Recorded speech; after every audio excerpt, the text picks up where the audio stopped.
بسم اللہ الرحمن الرحیم وَإِذْ أَنْجَيْنَاكُمْ مِنْ آلِ فِرْعَوْنَ يَسُومُونَكُمْ سُوءَ الْعَذَابِ يُقَتِّلُونَ أَبْنَاءَكُمْ وَيَسْتَحْيُونَ نِسَاءَكُمْ وَفِي ذَلِكُمْ بَلَاءٌ مِّن رَّبِّكُمْ عَظِيمٌ وَإِذْ أَنْجَيْنَاكُمْ اور جب نجات دی ہم نے تمہیں من آل فرعون آل فرعون سے یسومونکم چکھاتے تھے وہ تمہیں سوء العذاب برا عذاب یقتلون قتل کرتے تھے وہ ابناءکم تمہارے بیٹوں کو وَيَسْتَحْيُونَ اور زندہ چھوڑتے تھے وہ نساءکم تمہاری عورتوں کو وَفِي ذَلِكُمْ اور اس میں تمہارے لیے بلاء آزمائش ہے من ربکم تمہارے رب کی طرف سے عظیم بہت بڑی۔ اس آیت مبارکہ کو آپ نے پڑھا ہے اور بچوں کا قتل اور عورتوں کا زندہ رکھا جانا اسے بھی آپ نے پڑھا۔ میں مختصر یہ عرض کروں گا کہ یہ جو آزمائش ہوتی ہے نا یہ بندے کی تربیت کرتی ہے اور آزمائش بندے کے گند اور غبار کو ستھرا کر کے اسے بالکل خالص بناتی ہے۔ آپ کو علم ہے سونا ہو لوہا ہو یہ چیزیں آگ کی بھٹی میں ڈالی جاتی ہیں پگھلتی ہیں، ان کا گند الگ ہوتا ہے، خود یہ صاف ستھری باہر نکلتی ہیں۔ اور آپ نے یہ بھی دیکھا ہے آپ جب گنے کے رس کو پانی پہ چڑھاتے ہو پکنے کے بعد اس کی میل کچیل بھی اوپر آتی ہے، اسے نکالا جاتا ہے، میل کچیل کے نکل جانے کے بعد پیچھے وہ صاف ستھرا نفیس قابل استعمال ہمارے لیے شکر ہو گڑ ہو وہ ہمیں مہیا ہو جاتا ہے۔ آزمائشیں عذاب ہی نہیں ہوتی کہ آپ ہر آنے والی مشقت کو عذاب کہہ دو نا، بلکہ اللہ تعالیٰ کسی سے بڑا کام لینا چاہ رہے ہوں تو اسے تیار کرنے کے لیے اس کا حوصلہ پختہ کرنے کے لیے اس کی برداشت مضبوط کرنے کے لیے اللہ اسے مختلف مسائل میں الجھنوں میں ڈالتے ہیں تاکہ بندے کا صبر مضبوط ہو، بندے کا حوصلہ مضبوط ہو، بندے کا دل فراخ ہو، بندے کی برداشت بہترین ہو۔ آپ دیکھیں کہ جس آدمی کی تربیت نہیں کی گئی اسے اللہ نے کوئی بھی بڑا کام نہیں سونپا۔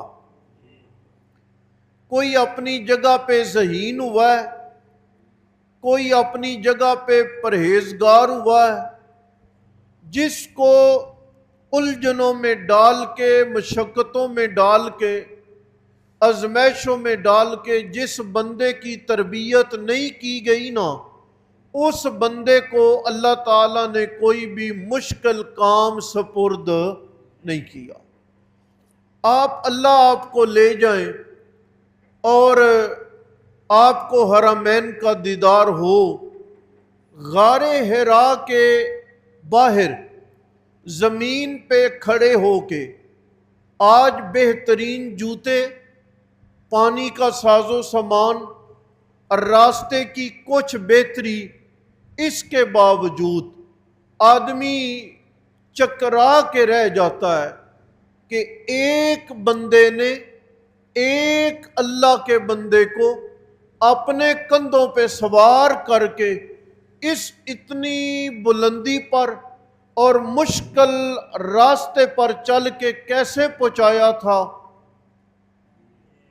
حضرت صدیق اکبر نے نبی پاک علیہ السلام کو اپنے کندھوں پہ بٹھا کے وہ غار حرا میں یہ کیسے یہ سور میں پہنچا دیا تھا، آپ اندازہ نہیں کر سکتے کتنا مشقت پہ مبنی ہے۔ ہجرت کی رات ہے، کتنا دشمنوں کا خطرہ اپنی جگہ پہ اور چڑھائی چڑھنا اپنی جگہ پہ، پھر آپ کو اپنے کندھے پہ سوار کر کے لے جانا اپنی جگہ پہ، پھر چکنا رہ کے دشمنوں کی طرف اور اطراف میں اپنی توجہ کو برقرار رکھنا یہ اپنی جگہ پہ۔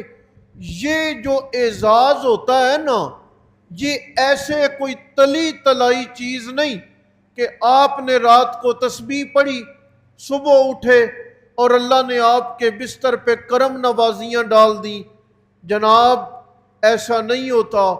میں نے جمعے پہ عرض کیا تھا، آپ کو پھر بتا رہا ہوں، ابے کی مخالفت، قوم کی مخالفت، نمرود کی مخالفت، بیٹا بڑی عمر تک ملا نہیں، اب مل گیا، بیابان جنگل میں چھوڑنا، بیوی کو بیابان جنگل میں چھوڑنا، آگ میں ڈالا جانا، پھر باپ بن کے، بند کریں اوپر دروازہ کھلا ہوا، باپ بن کے، میرا یہ جملہ سن لے صرف، باپ بن کے ایک مجاہد جب میدان جنگ میں جاتا ہے الگ جوش ہوتا ہے، سامنے جو بھی آیا تلوار چل گئی۔ ایک باپ بن کے اپنے ایک بیٹے کے گلے پہ چھری چلانا، یہ آزمائشیں ہوتی ہیں جس سے بندے کی تربیت ہوتی ہے۔ سمجھ آ گئی؟ بندے کا حوصلہ بڑھایا جاتا ہے، مشقتوں میں ڈال کے، کام لے لے کے، اور کبھی کبھی یوں ہوگا آپ سے کام لیا گیا، آپ کو شاباش نہیں دی گئی۔ کیوں شاباش بنتی نہیں؟ جی بنتی ہے، دی کیوں نہیں گئی؟ جانچ کرنے کے لیے کہ یہ مخلص کارکن ہے یا صرف یہ شاباش کا متلاشی ہے۔ قرآن دیکھیں ذرا، اللہ نے بڑے کام لے کے ایک ہی بار صحابہ کے بارے میں بول دیا، اولئک علیہم صلوات من ربہم، میں اللہ کی طرف سے اپنے نبی کے یاروں کے لیے بار بار شاباش ہے۔ سمجھے؟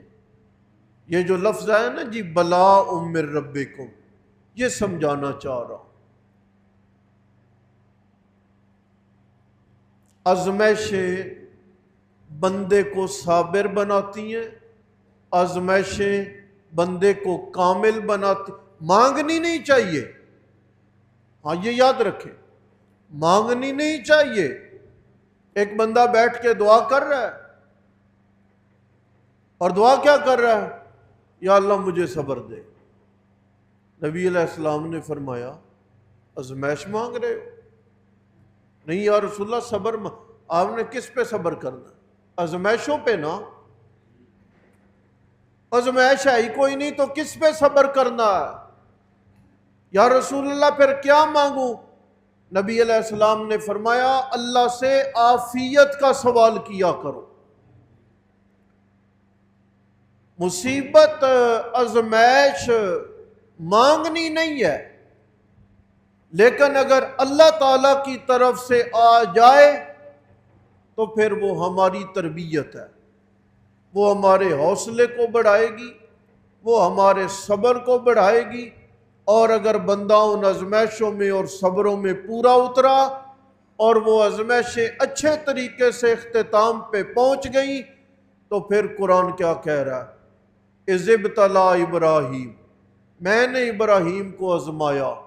ابراہیم علیہ السلام نے آزمائش میں مکمل طور پر پورے اترے۔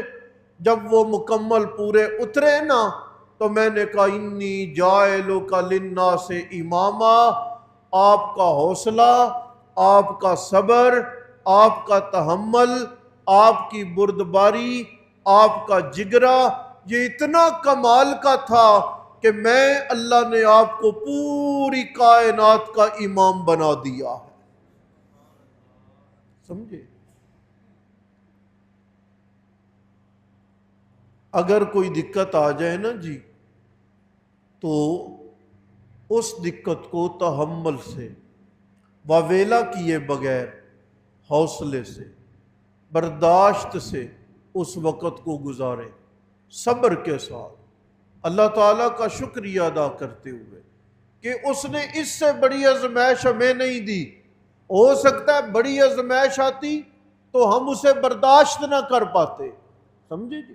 یہ شکریہ ادا کرتے ہوئے جب ہم ایسا کریں گے تو پھر دل ستھرا ہوگا، دل سے منافقت ہے، کینہ ہے، بغض ہے، فساد ہے، بے چینی ہے، وہ اس کا خاتمہ ہوگا۔ اللہ نے بھی یہاں بنی اسرائیلیوں کو یہی کہا ہے کہ یہ جو اتنے مصائب آئے ہیں نا، بلاء من ربکم عظیم، اس میں تمہارے پروردگار کی طرف سے تمہارے لیے بہت بڑی آزمائش تھی۔